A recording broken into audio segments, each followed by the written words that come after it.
Hi, I'm Corey. And I'm Sophie, and we're two in the box. Welcome back to another episode.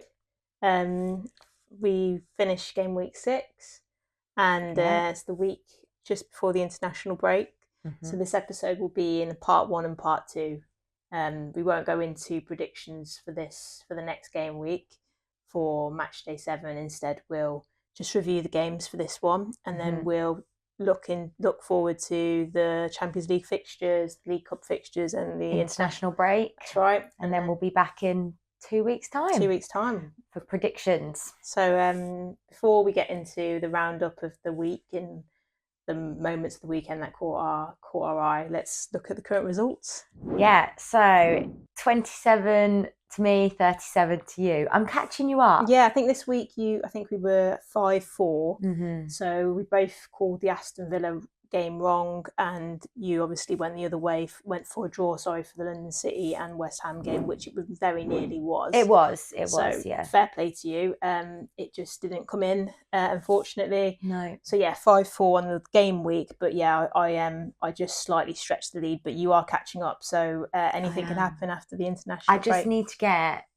I'm sad that my Man City 4-0 didn't... Man United 4-0 didn't come in, because that would have been a good 4 points to get me a little bit ahead. That would have really creeped up on me. So, it takes is, like you say, those bonus points. Exactly. So it's all fun and games, isn't it? Yeah. So I'm catching you up. Yeah, there's a long part left, and I got to keep my eyes on behind me a little bit. Yeah, exactly. But yeah, let's touch base and see what you thought about the weekend. Okay, so first game we're going to talk about is the Chelsea Spurs game. Yeah. Now, as a Chelsea fan, you can kick us off. What do you think? It's hard to say. I know a lot of Chelsea fans are a little disappointed at the moment. We're not free flowing in attack as we have been previously, and this game was just proof of that. We had I think ridiculous amount of touches in West Ham's box. In Spurs' box. We had corners. I mean, the amount of corners that were flying in. 14 corners, I think, in the first half. I can't remember what it was. I'm sure it was 14. 14 corners in the first half. Now, corner 9, 10 and 11 came within minutes of each other. It's just on top of them. There was just nothing that you were doing with it. Now, I don't know if it's a set piece problem, like as in there needs to be a bit more work around set pieces. Yeah. I don't know if it's just that the communication's not there, in terms of there was like missing headers. There were balls where there was just no one there. Yeah. Like, it's not that the corners are bad. Yeah, it's that there's just nothing being made with them. I don't know. I kind of disagree. If you've got that many corners, you have to switch it up, other than just put the ball in the box. Yeah. I think it was just aimed towards our defenders, Millie Bright, Bjorn, and hoping that they would get their head on it before Spurs did. I meant, when I said like not bad corners, I meant in terms of like it was making it to the box, like it wasn't getting beat by but the that's all first well and good. Out, again, still, you just don't do the same thing over and over again and expect different results. You get in that many corners, switch it up a little bit. Where is the set piece? Where is like something creative from the training ground? Definitely. You work it a different way, or there's got to be something. I think if I'm I don't know if the Chelsea women, I know the Chelsea men have a set piece coach specifically, but if there's a set piece coach watching that game and seeing that many corners and seeing the same thing happen over and over again and with little result, they would be fuming. I'd be like, tomorrow, that's what we're doing. Yeah, we're working on different ways of breaking teams down using corners, and because that was only one thing. We just struggled, and we're struggling against a low block at the moment. We struggled in midweek in the Champions League against Twente, which was really annoying. Again, lots of attempts on goal. Yeah. Same thing, not as many on target, but same thing, and we're just not getting them in. No. So for as well as Spurs defended, and they defended really well, we shouldn't take that away from Spurs. I think they were compact, they did their job, they made it really difficult. It took a Kira Walsh rocket to basically get us those points. Yeah. It's like same old story at the moment for Chelsea. We're winning ugly because of how difficult it is for us to score. Yeah. And there's a lot of talk. There's a lot of, rightfully so, a lot of people are maybe looking at Sonia Bonpastor and asking if she's making too many changes. So there's not enough chemistry up in the team, and they're not able to find find that free flow. But I disagree, because I think the chances are there. Captain has a great chance, I think, where the ball was right in front of her, completely misses it. I think missed the header. She missed the header. If those things go in, it opens the game up. We saw of course. We saw against West Ham. We get that early goal. It forces teams out against you. The low block then changes. Teams don't stick with the low block. They're forced to then come out at you, and then things change. The longer it goes on 0-0, like this game, the deeper that low block becomes, the more compact. They're just defending then. They've got something to fight for. Yeah, of course they have. And that's especially when it's teams that are, I mean, Spurs are not, but especially when it's teams that are further down in the table. Like, they're going to do that. They're just going to defend for their lives. Yeah. And the further it gets through the game, I completely agree. You had chances. It's not that the chances weren't there. It's not that the attempts weren't there. It's not that the opportunities weren't there. Yeah. Those things are happening for you. It's just struggling to get it in the net. Yeah, and I do think it will change. Like, Alyssa Thompson had some great moments where she's cutting in off the wing and tries to bend it. Made didn't really runs. Didn't really work. No. They will come good, I hope. But I see where a lot of Chelsea fans are. I'm not one of them, because I don't think it's that dire, but I do understand that it's you know, we're struggling. The stats show that we keep moving in this direction. They will come. It will change. Yeah. But it's difficult. And like everyone keeps saying, we're winning ugly. It's a sign of champions. So we'll take it and we move. But I'm hoping after this international break, maybe rest some legs. Yeah. You know, the likes of Millie Bright, we should mention, is like retired from Big international. News, yeah, international which I did duty. call. You did call privately. Yeah, we did kind of talk about it. You've been calling since the summer, really. That you thought it was on the horizon. I just saw it coming, and just after a couple of things that she said on her own podcast, Daily Brightness podcast. You had a feeling. I had a feeling. And she seems in a good headspace about it, which is great for her. Like I think it's really great that they are able to make those decisions for themselves and feel like it is completely their decision to make in the time that is right for them. I think it says something about you as a player if you have that under your control. A lot of players just don't get picked anymore. Yeah. And then they have to announce in a really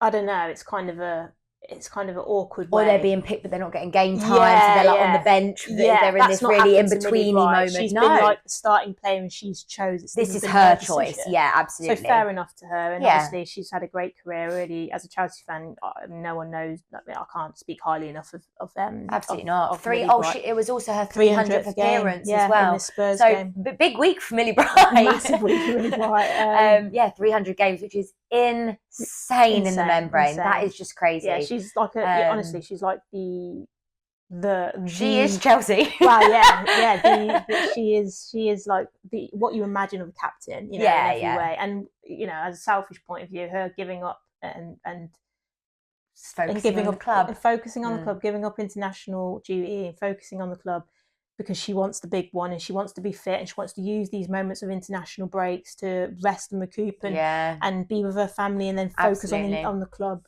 I think that's great from a selfish point of view. Sorry for Chelsea, but couldn't be more proud for her career. Yeah, absolutely. She can leave England with her head held high. Definitely. Well, I agree on all of that with Chelsea. So we'll just see where they get. Hopefully they continue, but improve in terms of the numbers that they actually get in the goal rather than just the chances that they get. Yeah, I think so. Some work with the set piece coach, hopefully, and then we can make some progress there. Yeah. We'll move on to another game of the weekend. That was part of that Sunday first start. It was the Everton versus United, which annoyingly for you did end with that Everton goal. I know, because I predicted 4-0 and obviously they got 4-1. But things were looking not ropey. Things were looking shocking for a while. Like, I don't think anyone would have expected that Everton were going to score, let alone score first and go into the half-time 1-0 up. I don't think anyone would have called that. And then obviously United came out in the second half, and I don't know what the conversation was in the changing room. Jess Park on you come. And fix it for us. She's having a great season, right? Oh, she's absolutely smashing it. Yeah, I mean, instrumental. I think she comes on. All right, not all the goals went through her, but she comes on. She makes, she makes that midfield tick a bit better. Ella Toone gets a bit more space, just gets more influential in the game because of that. And Mallard obviously gets one. They make a terrible mistake to get put United up in front, and then Jess Park with a lucky deflected shot that gets them even further, and then she gets another. It's just her numbers, her and Ella Toon's numbers are ridiculous. Yeah, definitely, and obviously they're both in the England squad. Obviously, Toon is more of a regular starter in the 11, but I wouldn't be surprised if we start seeing Jess Park appearing in that. I'd like to see it line up a little bit more. I should say at the time of recording this, we do know that Jess Park obviously is in the England squad. Has the announcement. We won't go really into that, but I'd like to see Jess Park. We'll leave that for the next part 2 and see what happens with Serena. But I'd love to see her. I think she's got to be a shoo-in for that starting 11. I think so. Because she's just shown, if that's working so well for them at club level, wouldn't you bring it to the two of them as a pair? And I think you made a point when we had a conversation the other day about how Toon's stats have gone up. Yeah, Toon's like, it's just... the pairing with her and Jess Park. So that seems to be working really well for United. And obviously it's more than that. There is Zigiotti in midfield. Oh, of course. They've got their midfield is ticking along nicely, but there's no reason why England can't replicate that. They've got the likes of Kira Walsh in there as like a backbone of the midfield. I just would like to see Jess Park not be used as a bit part player. She's kind of proved in this beginning of the season that if she's trusted upon, she can be really influential. Deliver. Yeah, I agree. Great score from United. Good game. Obviously leaves Everton a bit at the bottom in a bit of a scrap, I think, officially now. I think they're really struggling. Yeah, at the bottom. And United's goal difference, I don't know what it is, but it must be quite high. They've had a couple of good games now where they've had like big score lines. Yeah. So I'd have to check. But yeah, you're right. They're just strength to strength, aren't they? I thought they did have that midweek game for the Champions League, and obviously they did struggle. Jess Park did come off the bench. They were 1-0 down. They didn't struggle in terms of they weren't able to create chances or the like, but I don't know. They weren't at full force. I do wonder. We know the squad depth issues. I do wonder a couple more of them. They're kind of fortunate. For example, they've got another Champions League tie this week. But there's an international break. Sorry, yeah, exactly. So, but then they're coming off the back of a Champions League week, an international break week, and then coming back. It's going to take in itself might take its toll. A better team than Everton might have took advantage of them. I think so. So we'll just have to wait and see. We'll see how that plays out. Yeah, but Everton, unfortunately, again, it was starting to get a clearer picture of them, and they're struggling. They're struggling a bit. So they're good time for an international break for them to recap and hopefully come back after the break a little bit more focused. I'm not sure what their next few fixtures are, but they need to try and pull ahead a little bit now. Yeah, I agree. Next game, the London City Lionesses and West Ham game. We went different ways on this. You did say a draw. I said a draw, which obviously it very nearly was. Then a mistake. A mistake. Keeper doesn't really look properly. Terrible mistake. And then Asllani. I'm sorry, as I could say as a goalkeeper, as if I'm a goalkeeper. No, you're definitely not a keeper. If I were a goalkeeper, I would be fuming. You're telling me not one single player saw that she was right there and I'm not paying attention and no one's calling at me. I mean, maybe they did, but that... terrible mistake. She's got her head to scan in and look in the head for so long, it feels like, before she takes but in the opposite direction. She's here, but we saw over here Jones do it this way behind. She also the keeper. tried that against Spurs as well, so it's well worth for an attacker, especially if they've noticed how long a keeper's taking. And they're looking in the opposite direction. Fair play to Absolutely. Asllani. So she took a chance, but my point from this game is that London City Lionesses, the stats, they're fluky. Everything is a fluke. It feels so fluky. Like they've had one game where they were 2-0, but against Everton, I think 2-1. I think that game was. Sorry, I can't remember. But it feels so fluky. Like they should have drew against Liverpool at the past weekend. They got a 1-0 on that. Yeah, and then this one as well. Asllani. All right, look.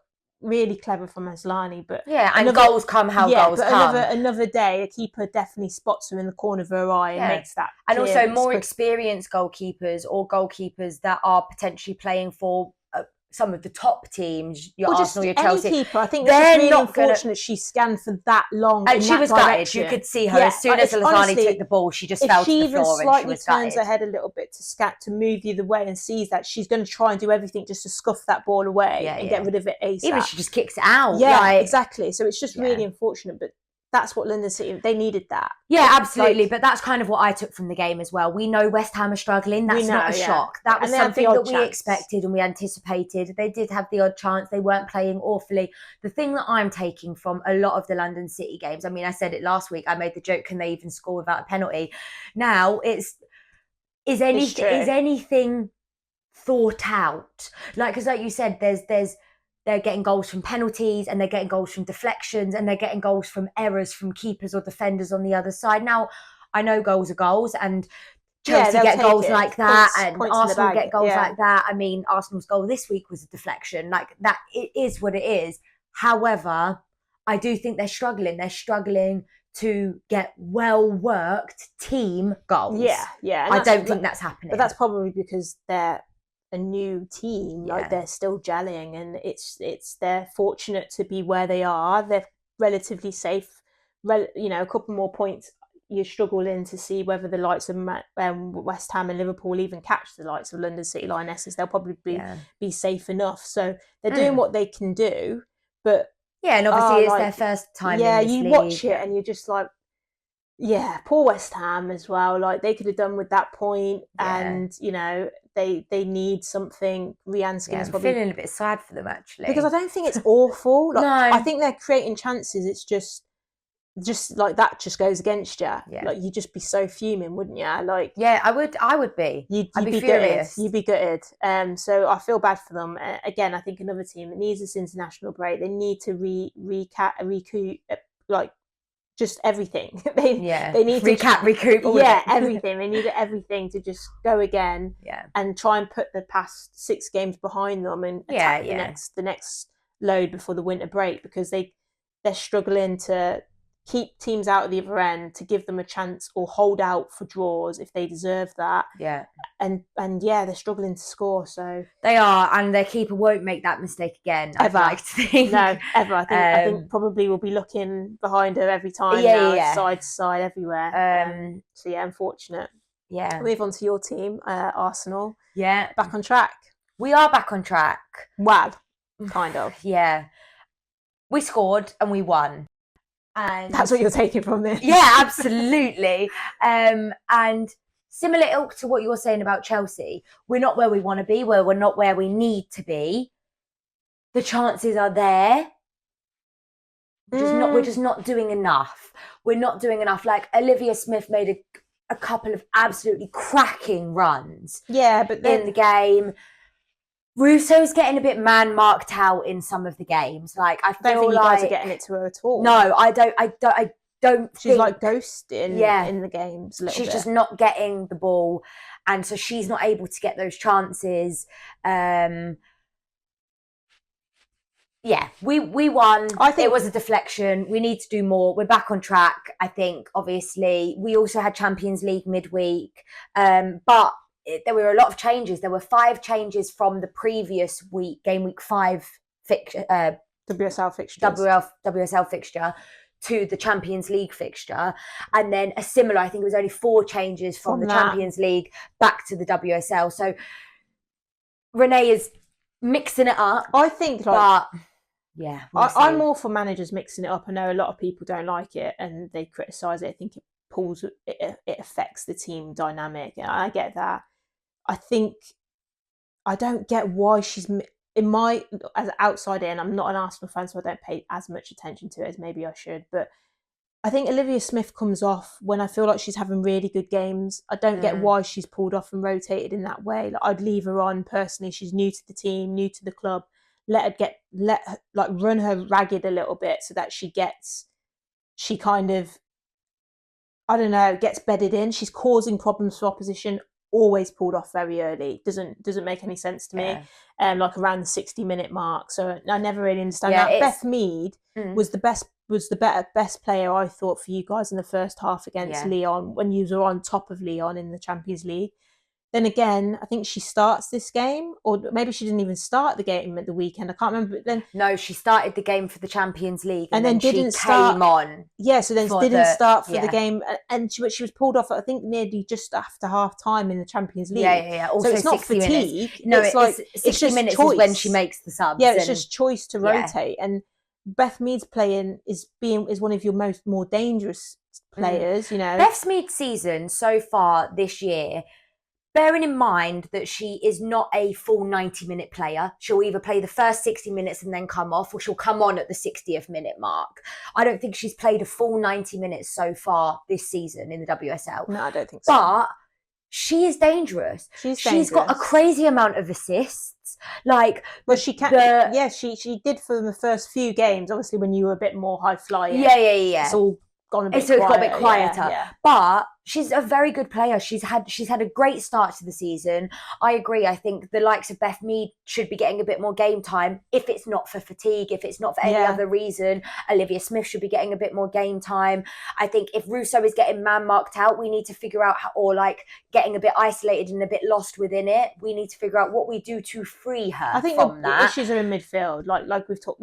I'm not going to go on about it because I think we spoke about it last week as well.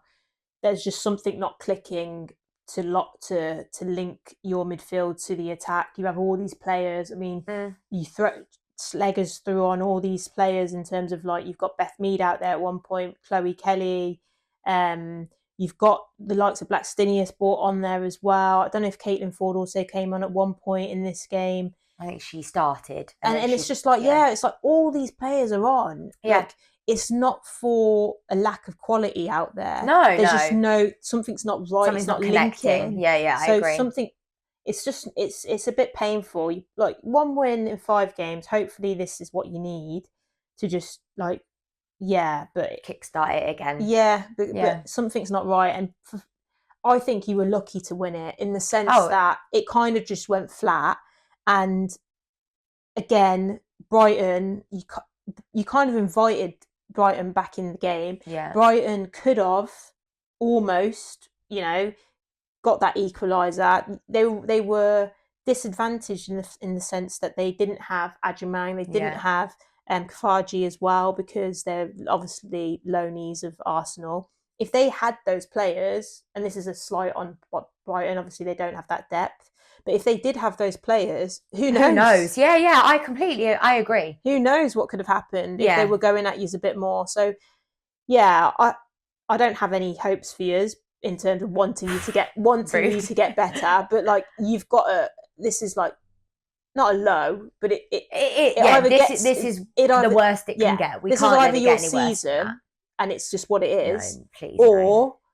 Williamson comes back after Christmas, so that might make a big change. We'll see. Get my girl back, she'll fix all the problems. We'll see. On to the Liverpool Man City game. Yeah, could have been the shock of the weekend. Could have been. Wasn't, but could have been. I would have loved it to have been. Just because, similar to West Ham, I'm feeling a bit sorry for them. I want them to get some points on the board. I want them to boost their confidence a little bit. They played okay. They did. If she would have just been onside for that last goal, making it 2-2. Gemma Bonham at the end. In the last 30 seconds. Last seconds of the game, she just strays offside before the ball's kicked. Because I honestly think, obviously, no VAR in the women's game. No. So if she even was if she was onside before the ball was kicked, or just before, the linesman just might not have seen it. Yeah, or even might not be visible to the eye. Exactly. Yeah. Like, even if she was just so far offside. Yeah, it was too obvious. It was so obvious. So yeah, I think it was just so unfortunate. But I mean, we know they struggle to score. We know their attacking threat is really weak, and without the likes of, obviously they lost Olivia Smith.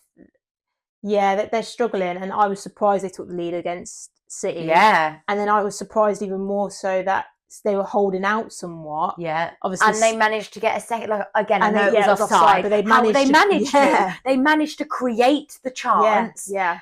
And So if it wasn't offside, they would have got it. Maybe things are moving in the right direction for them. Maybe. And the fact that, I mean, I think we both predicted that the Man City game was going to be a big goal line. I mean, and it wasn't. It wasn't what we expected. It wasn't at all. I mean, the week as a whole, other than the Man United game, was quiet on the goal front. It was.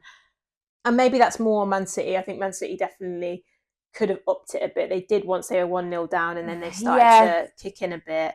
Imam Benny's goal, just to say, was very, very well taken. To take that, and I love it when a player hits it up into the net. It just looks so emphatic. And it was a nicely well taken goal to get them back in it. And it was only a matter of time from then. It felt like there was only going to be one winner if there was going to be another goal. The fact that Liverpool almost got the draw back at the last minute would have been beautiful drama that the WSL needs. Really. Yeah, definitely. Spice things up a bit. Yeah, definitely. So I feel gutted for them. And like you said, a bit of a soft spot because we all know the tragedy that's around the club at the moment and those players are dealing with on a personal level. Which also could be impacting. This is something that 100%. Millie Bright and Rachel Daly spoke about on their podcast as well. Like, I think everybody needs to be a bit wary that not only those players, like obviously you've got players like Olivia Smith and Taylor Hines who have just come from there. And the staff there and everyone. And this is it. It's really tricky. It's a tough moment for a lot of people, but particularly the Liverpool squad. Yeah. So it would be nice to see them try and do better, but and get the ball rolling in terms of points. But who knows? They'll probably be safe with this whole 12th place playoff anyway, which I have no doubt is probably playing on people's minds. It's kind of a free hit of a season a little bit. So, but there is an improvement. I think that's a definite improvement and a step up from Liverpool from previous games. It is. If they can play like that. My problem is still I don't see them scoring. The fact that they scored one, nearly scored two was shocking to me. The XG shouldn't have even got even that. No. But you never know what happens. Yeah, you never know. Deflections happen and on the whim chances happen. No one expected them to take anything from that Man City game. They almost did. So they have to take encouragement from that. Definitely. Take that as a personal win. Yeah, 100%. 100%. So let's see. And then finally, we'll just touch on the Villa and the Leicester game, which ended goalless, which neither of us saw. No. And that game most definitely should not have been goalless. I mean, God, Aston Villa. If I was a Villa fan, I'd be pulling my hair out. Like, what was going on there?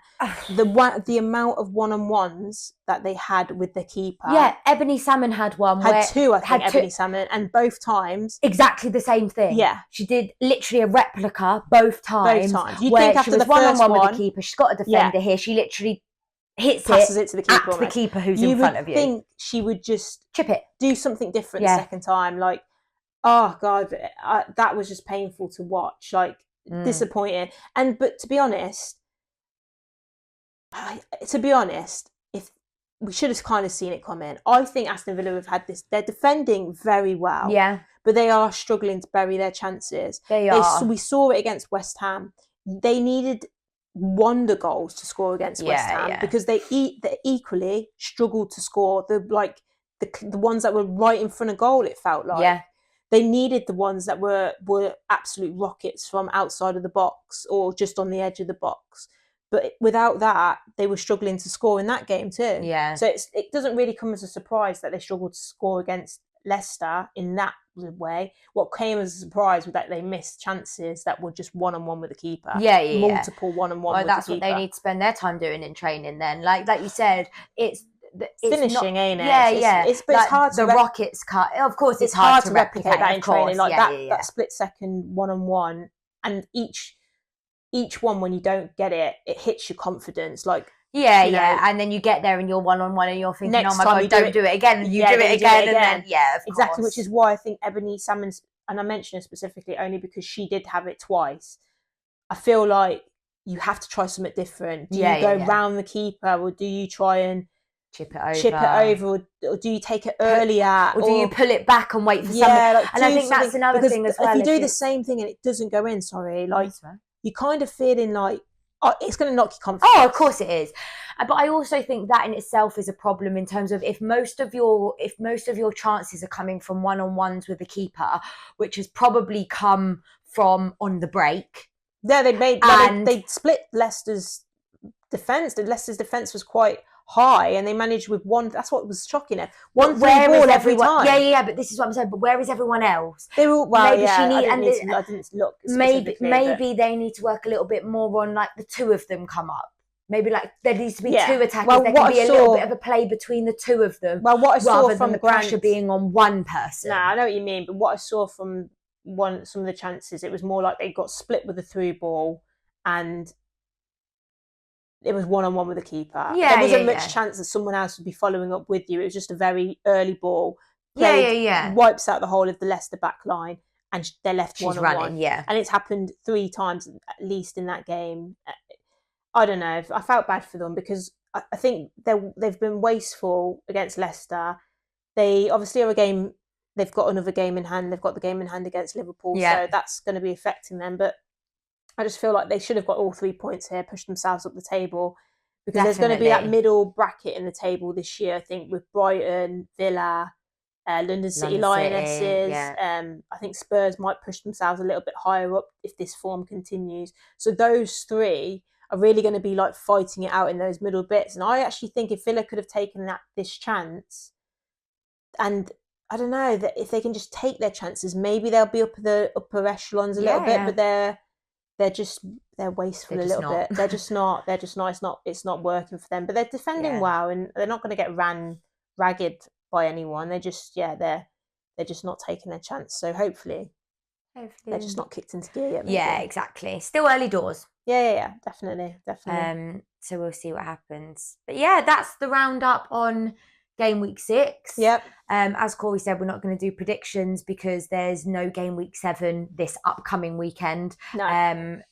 Champions League and international break for the next 2 weeks, and then we'll be back with our predictions before game week 7. Yeah, we'll be back with them and with any interesting points from the international break or the Champions League. Champions League fixtures. And we'll keep our eyes peeled, watch a couple of those games. Yeah, maybe see if Jess Park can get a starting. And my Laetitia, we'll see how that goes down. Yeah, well, we'll see. We'll see about that. But yeah, until then. Bye. See you later, guys. Bye-bye.